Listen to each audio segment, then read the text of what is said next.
ধুর, কি খিদে পেয়ে গেছে, এখনো রান্না হয়নি, কখন খাবো কে জানে। এই বিয়ের পর থেকে যখনই এই বাড়িতে এসেছি খাওয়া দাওয়ার একটা অনিয়ম শুরু হয়েছে। মা, ও মা, আপনার রান্না হলো? এই তো বৌমা, হয়ে এসেছে। হয়ে এসেছে মানে? আর কতক্ষণ লাগবে? আমি কি সকাল থেকে না খেয়ে থাকবো? একা হাতে এত কিছু করতে একটু তো টাইম লাগবে বৌমা। একা হাতে করছেন মানে? মিলি তো আছে আপনার কাজে সাহায্য করে দেওয়ার জন্য। মিলি তো ঘরের রান্না বান্না আর করে না, ও বাইরের কাজকর্ম করে। যতটাই করুক আপনাকে তো সাহায্য করে দেয় না?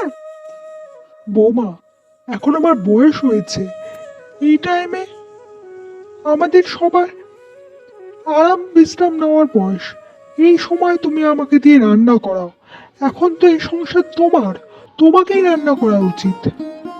কি বললেন? আমি ওই গরমে তেতে পুড়ে রান্না করব? জানেন আমার পার্লারে মেকআপের কত খরচ? প্রতি মাসে আমাকে কত টাকা দিয়ে স্পা করতে হয়। আমরাও তো সংসার করেছি বৌমা, নিজেদের সংসারটা তো নিজেকেই ধরে রাখতে হবে। দেখুন মা, আপনারা কি করেছেন না করেছেন সেটা আমি জানতে চাই না। আমি কোনো কাজ করতে পারবো না, ব্যাস। তাড়াতাড়ি আমার খাবারটা ঘরে নিয়ে এসে দিন।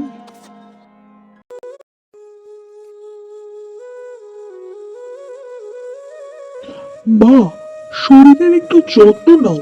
দিন দিন শরীরটার কি হাল হচ্ছে দেখতে পাচ্ছ। কিভাবে আর যত্ন নিব রে বাবা, সারাদিন রান্না বান্না করতেই তো দিন চলে যায়। না না, কাল থেকে আর কোনো রান্না বান্না তুমি করবে না। আমি মিনুকে বলে দিচ্ছি, ও কাল থেকে সব রান্না বান্না করবে। দেখ বলে যদি রাজি হয়।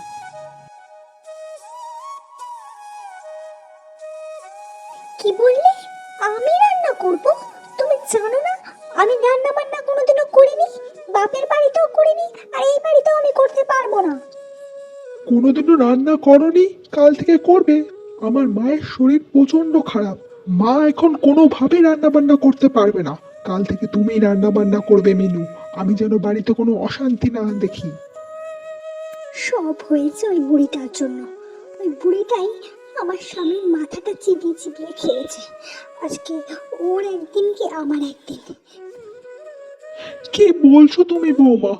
আমি তোমাদের দুজনের মধ্যে ঝগড়া সৃষ্টি করছি? আমার জন্য তোমাদের মধ্যে ঝগড়া হচ্ছে? এরকম কথা বলো না বৌমা, এরকম কথা বলো না। আমি সব সময় চাই তোমরা সুখে থাকো, তোমরা ভালো থাকো।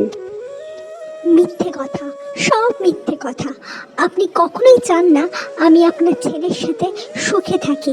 আপনি তো আমাকে নিয়ে হিংসে করেন। এসব তুমি মাকে কি বলছো মিনু? তোমার সাহস কি করে হয় আমার মাকে এসব কথা বলার? তুমি আজই এই বাড়ি থেকে বেরিয়ে যাবে।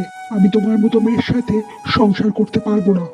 এরপর অহংকারী মিনু নিজের ভুল বুঝতে পারে এবং শাশুড়ি এবং স্বামীর কাছে গিয়ে সে ক্ষমা চায়। আমাকে তোমরা ক্ষমা করে দাও, আমি আমার ভুল বুঝতে পেরেছি। আমি বুঝতে পেরেছি এই সংসারটা আমার, তাই এই সংসারটাকে আপন করে নেওয়া আমারই দায়িত্ব। তুই আর রাগ করে থাকিস না বাবা। বৌমা যখন নিজের ভুল নিজে বুঝতে পেরেছে, তখন বৌমাকে একটা সুযোগ দেওয়া আমাদের উচিত। মা, আজ আপনার জন্য আমি আমার স্বামী, সংসার সবকিছু ফিরে পেলাম। আমি আমার নতুন জীবন পেলাম। আপনি আমাকে ক্ষমা করে দেবেন মা, আপনি আমাকে ক্ষমা করে দেবেন।